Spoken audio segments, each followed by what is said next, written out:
నమస్కారం M4 TV news కి స్వాగతం.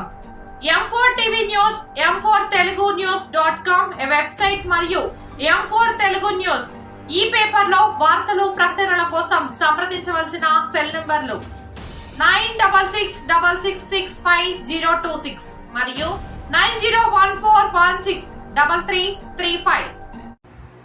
ఓం శ్రీ గురుభ్యో నమః. అందరికీ నమస్కారం అండి. ఈరోజు మనం ఐశ్వర్య యోగంలో లలితా అమ్మవారి యొక్క ఐదో నామం గురించి, ఆ నామ మహిమ, దాని యొక్క ఫలితం గురించి తెలుసుకుందాం. ముందుగా గణేశ్వర ప్రార్థన. శుక్లాంబరధరం విష్ణుం శశివర్ణం చతుర్భుజం ప్రసన్నవదనం ధ్యాయే సర్వ విఘ్నోపశాంతయే. గురుబ్రహ్మ గురుర్విష్ణు గురుర్దేవో మహేశ్వరః గురు సాక్షాత్ పరబ్రహ్మ తస్మై శ్రీ గురవే నమః. ఓం ఐం హ్రీం శ్రీం శ్రీ మాత్రే నమః. ఓం ఐం హ్రీం శ్రీం శ్రీ మాత్రే నమః. ఓం ఐం హ్రీం శ్రీం శ్రీ మాత్రే నమః. హరి ఓం. ఈరోజు మనం ఐశ్వర్య యోగంలో లలితా అమ్మవారి యొక్క ఐదో నామం గురించి తెలుసుకుందాం. ఓం దేవకార్య సముజ్జతాయై నమః. ఓం దేవకార్య సముజ్జతాయై నమః. ఓం దేవకార్య సముజ్జతాయై నమః.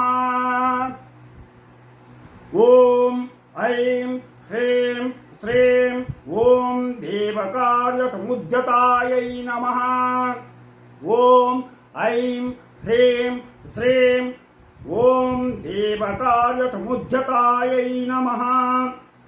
అమ్మవారు సర్వకాల సర్వావస్థలలో భువన బ్రహ్మాండాలన్నింటిలోనూ నిండి ఉన్న చైతన్య స్వరూపం అయినప్పటికీ కూడా రూపధారణకు ఏదో ఒక కారణం కలిగించుకుని భక్తులకు మనకి దర్శనమిస్తూ ఉంటుంది.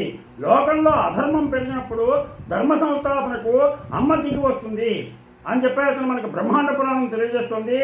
ధర్మమే శరీరంగా కలగవారు దేవతలని, అధర్మ శరీరాలు రాక్షసులని భారతం అరణ్యపర్వం అంటోంది. అమ్మవారే దేవకార్య సముజ్జత అయింది. అనగా ధర్మం సంస్థాపించడానికి ధర్మస్వరూపులైన దేవతల ప్రార్థన స్వీకరించి అధర్మస్వరూపులైన రాక్షసులను సంహరించడానికి ఆవిర్భవించింది ఆ అమ్మవారు అని చెప్పేసి మనకి చెప్తారు. పాపాత్ములైనటువంటి శత్రువులు పెచ్చు పెరిగి తమ యొక్క మానాన్ని తమను బతకనివ్వకుండా ఏడిపిస్తున్నప్పుడు, వారిని ఎదిరించే శక్తి లేనప్పుడు ఈ మంత్రాన్ని ఈ విధంగా జపించాలి. మనం ఎవరైనా బాధ పెడుతున్నప్పుడు, మనకి ఇబ్బంది కలుగజేస్తున్నప్పుడు, వాళ్ళని ఎదిరించేటువంటి శక్తి మనకి లేనప్పుడు మనం ఆ అమ్మని ప్రార్థిస్తే ఆ అమ్మ వచ్చి మనని కాపాడుతుంది.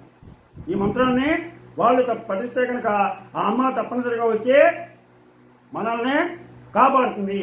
ఓం దేవకార్య సముజ్జతాయై నమః అనేటువంటి ఈ మంత్రాన్ని 90 రోజుల పాటు శక్తిని అనుసరించి జపిస్తే చాలు.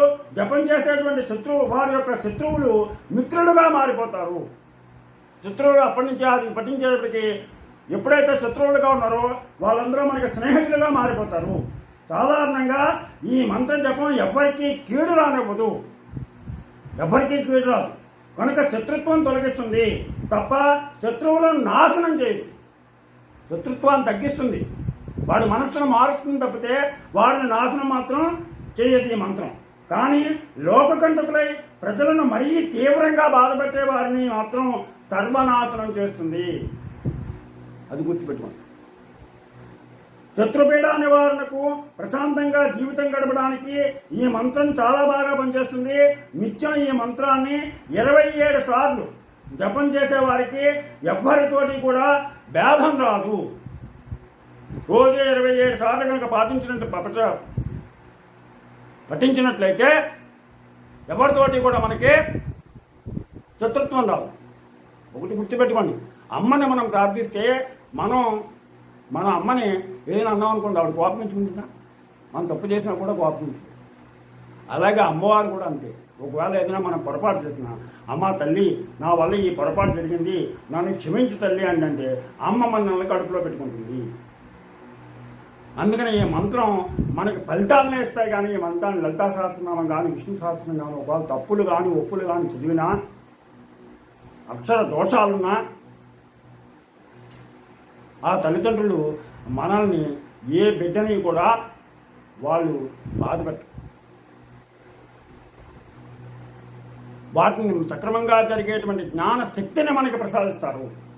అసలు మనకి అది చదవాలి, ఈ ప్రార్థన చేయాలి అనేటువంటి మనం కుతూహలం మనలో ఉండి మనం కనుక ఆ ప్రార్థన కనుక చేయడానికి ప్రయత్నం చేస్తే తప్పనిసరిగా వాళ్ళ యొక్క సహాయ సహకారాలు పూర్తిగా మనకు అందించి మనల్ని మన బాధల నుంచి తప్పనిసరిగా మన తల్లిదండ్రులు మనల్ని కాపాడుతారు.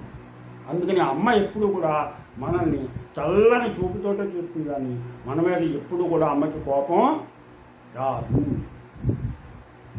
శాంతస్వరూపిణి పిల్లల పట్ల,